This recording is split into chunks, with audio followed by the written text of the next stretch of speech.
Surprisingly, life on an ambulance is not always exciting, and those moments of intense adrenaline and need are rare, punctuated by long periods of calm.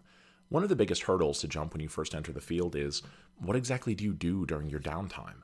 Far too many people doom scroll their phones, just waiting for the hammer to drop.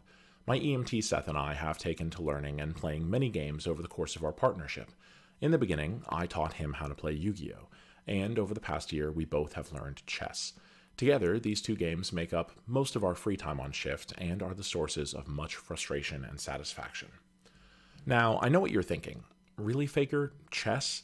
I subscribe to see you make a video dissing rotation format before vanishing for months at a time, not make en passant jokes. And fair enough, my discerning viewer, fair enough. But have you considered the fruit? Apples and oranges are different indeed, and you wouldn't make an orange pie, but it's all fruit.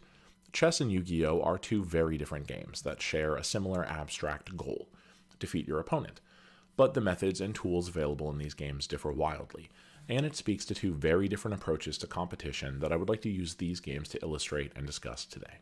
What is almost certainly the most significant difference between Yu-Gi-Oh! And chess is apparent before the dice are even rolled: known and unknown information. A game of Yu-Gi-Oh! Begins with nearly all of the information about your opponent completely unknown to you, and the information must be inferred or discovered throughout play. While elements of the game, such as activated card effects, the graveyard, and the game state more broadly, are free information for both players, the cards in your opponent's hand, their deck, extra deck, side deck, their strategy, responses to your plays, face-down cards like traps or quick play spells are all mysteries that seek to be played out in every game. Chess, by comparison, is a game of perfect knowledge. Each player sits down to the board fully aware of what their opponent can do. The game state is always perfectly notated and tracked, and there is absolute clarity throughout the game. This introduces a number of challenges that are unique to both games. The abundance of hidden knowledge in Yu-Gi-Oh! Leads to strategic decision-making during deck building, side decking, and in-game play, as each player attempts to leverage that uncertainty over their opponent into a winning advantage. There's much calculating, and honestly luck, involved in navigating lines around your opponent's potential responses. Ash Blossom and Ghost Ogre lurk in the shadows, but it can't be known beforehand without a card effect that specifies that ability. Chess is a game of perfect information.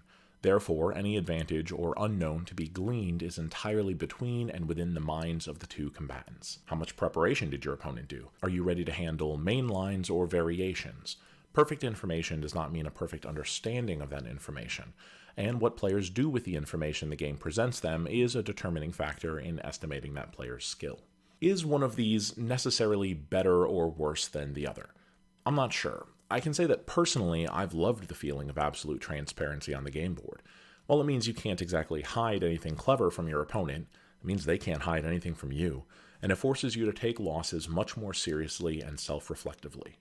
We've all had that guy, or been that guy, at locals that's quick to claim that he's been sacked after every match. Hell, I think that half of King Scarlet's shorts are about that guy.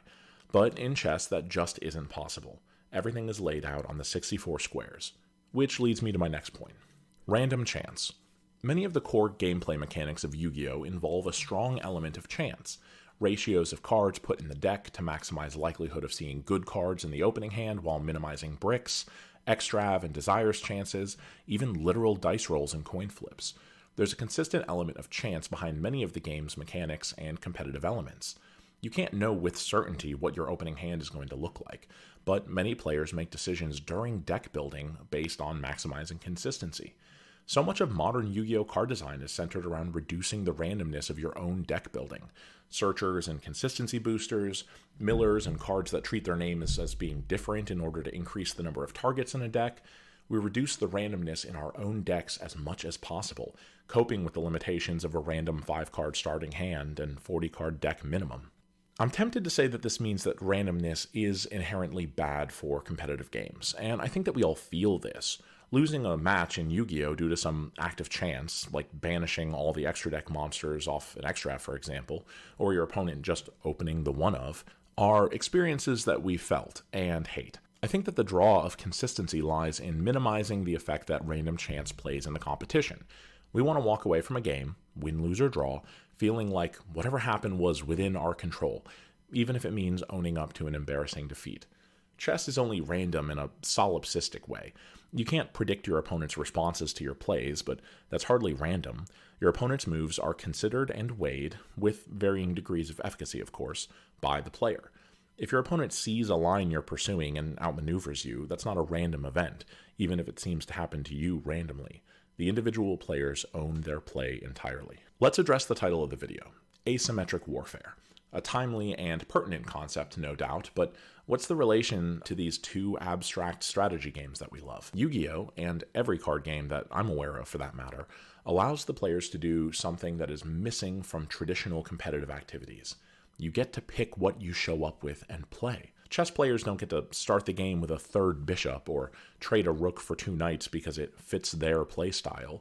The game is what the game is. Maybe Bobby Fischer should have picked up Yu-Gi-Oh! Yu-Gi-Oh! Is a competitive game that allows each player to hand select the level of competitive viability they want to show up to the mat with. Players can choose to deck build using strategies that are subpar compared to their opponents, opting instead for novelty or personal taste to pure technical superiority. I don't care that it isn't optimal. I'm playing bad decks like Altergeist or Dinos or Manadium. In Yu-Gi-Oh! We can curate the power of our decks. So much goes into deck building, thousands of cards, most of them terrible, at our fingertips. This creates a situation where 2 players can sit down at the mat, with one player possessing a significant advantage in power before the game even begins. In situations like this, what are we even evaluating in the players, or in ourselves? Throw in the element of chance that I mentioned earlier, and there are so many factors involved in a single duel that it becomes difficult to assess who's actually skilled or not. I think that's one of the reasons why we value tournament tops so highly. There's so much per tournament variation in play that simply winning is so statistically unlikely and rarely representative of some absolute gulf in skill that merely being in the winner's circle is highly valued. I suppose this is the question I want to pose to you guys, and myself, about what we do for competition, and what we're looking for when we sit down to compete. I think we make sacrifices for the novelty and individuality that our game affords.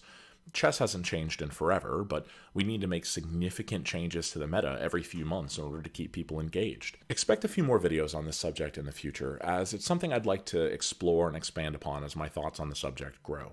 And tell me what you think. Let's have a discussion.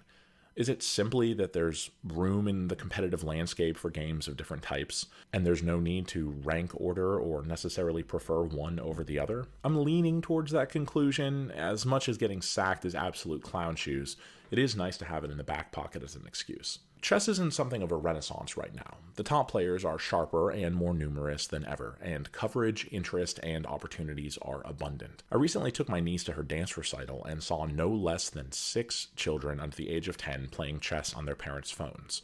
Similarly, I think it's fair to say that Yu-Gi-Oh! Is going through a renaissance of its own. Competitive tournaments are breaking records, and the game seems to have found a healthy place to rest. For now, anyway. I look forward to loving, learning, and playing these games as they continue to develop. I hope that you guys enjoy the rest of your week, and remember to wash behind your ears.